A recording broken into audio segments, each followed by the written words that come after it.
Buenos días, gracias, presidente. Me gustaría empezar nuestra intervención aclarando un asunto. La carta que hoy el señor Negrín nos envía, nos llega a través de la presidenta, envía la presidenta del Parlamento de Canarias, está enfocada hacia un sentido que también lo hemos visto en algunos medios de comunicación afines al gobierno en los últimos días, y es intentar responsabilizar al Parlamento de Canarias de la situación a la que el señor Negrín ha expuesto la televisión pública de Canarias. Y eso es radicalmente falso. Y es falso porque aquí hay tres cuestiones: las responsabilidades jurídicas, ejecutivas y las responsabilidades políticas.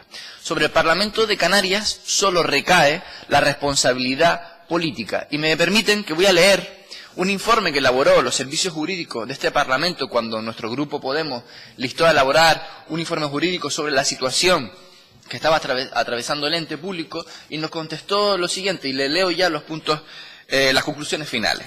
El Parlamento de Canarias ejerce sobre el ente público de Radiotelevisión Canaria exclusivamente un control de naturaleza política, no jurídica, sin que en ningún caso aquel participe directamente en la esfera de gestión que compete al citado ente público de ninguna de sus facetas, díganse económicas, presupuestarias, contractual, de gestión patrimonial, de gestión personal, etcétera.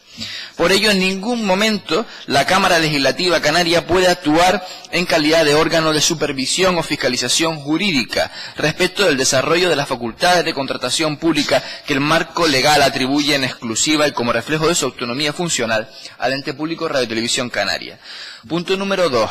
No existen razones jurídicas que permitan sostener que el ente público Radiotelevisión Canaria o cualquiera de sus sociedades mercantiles dependen o están vinculadas a los órganos de la Cámara o la estructura de la administración parlamentaria. Punto número 3. Las facultades que en materia de contratación están atribuidas a los órganos de la Cámara, en concreto a la Mesa, no se extienden a otra actividad contractual pública que no sea la propia y específica de la Cámara, ni siquiera a la que se despliegan las instituciones de relevancia estatutaria dependientes o auxiliares del Parlamento, diputado del Común y audiencia de cuentas. En consecuencia, la competencia atribuida al Tribunal Administrativo de Recursos Contractuales del Parlamento de Canarias se limita exclusivamente a aquellos procedimientos de licitación pública en los que el órgano de contratación es la Mesa del Parlamento. En este caso, no lo es.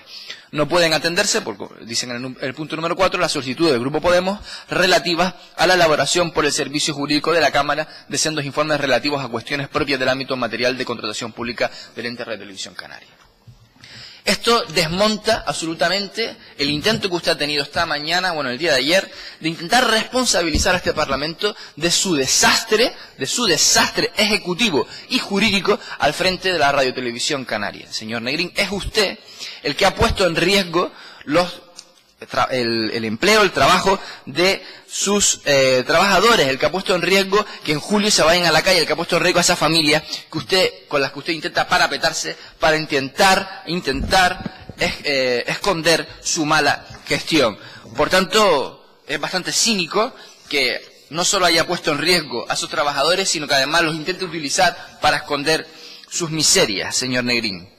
Mire, la televisión canaria ha tocado fondo. La televisión canaria ha tocado fondo. Y esto tiene responsables políticos, porque estamos hablando de las responsabilidades políticas que tiene este Parlamento. Nosotros hemos asumido desde el principio de la legislatura nuestras responsabilidades políticas. Cuando dimitieron dos de sus consejeras del Consejo Rector que habían colocado ustedes en una ley que habían elaborado ustedes, porque ahora se quejan de la ley, pero la ley la aprobaron ustedes, y la única bicefalia, señora González Taño, que hay en la televisión pública, ya sabe cuál es: la del señor Negrín y el señor Méndez. Esa es la bicefalia que existe en la televisión, en la gestión de la televisión canaria. Miren, nosotros asumimos la responsabilidad desde el principio. Cuando dimitieron esas dos consejeras, que ahora se quejan de las que las vacantes no se cubren, tuvieron 2 años. Tuvieron 2 años para cubrirlas, y solo se preocuparon de cubrirlas cuando llegó el concurso informativo, y no porque no hubiera quórum dentro del Consejo Rector para aprobar los pliegos, porque los dos consejeros que habían del Consejo Rector no les gustaban las mañas del señor Negrín. Por eso intentaron poner a 2 consejeras afines al Partido Socialista, Coalición Canaria, para intentar sacar adelante el concurso informativo. ¿Y saben qué les decimos? Les hemos hecho un favor a esas 2 personas no estando dentro del Consejo Rector, porque se hubieran visto en consecuencias penales, que es lo que todos sabemos puede acabar este proceso. Por tanto, creo que le hemos hecho un favor. Nosotros cuando dimitieron esas dos personas ya vinimos a esta comisión de control y le dijimos al señor Negrín, después de leer el escrito de dimisión que habían tenido esas dos consejeras, que aquí el único responsable era usted y que era usted el que se tenía que marchar del Consejo Rector. Acabo, señor presidente, y sigo a continuación. En definitiva, durante todo este proceso han dimitido 7 personas próximas a la dirección del Consejo Rector. 2 consejeras, 2 secretarias, 3 miembros de la dirección. ¿Creen ustedes que aquí el problema es del Parlamento? ¿Creen ustedes que aquí el problema es de la inacción? Aquí ha habido acción política. Pero aquí la legalidad y la buena gestión era incompatible con la continuación del señor Negrín al frente del ente público. Y lo pusimos de manifiesto. Y lo pusimos de manifiesto en este Parlamento. Por tanto, en todo caso hay responsables políticos. Y son ellos los que tienen que asumir las consecuencias. Muchas gracias. Gracias.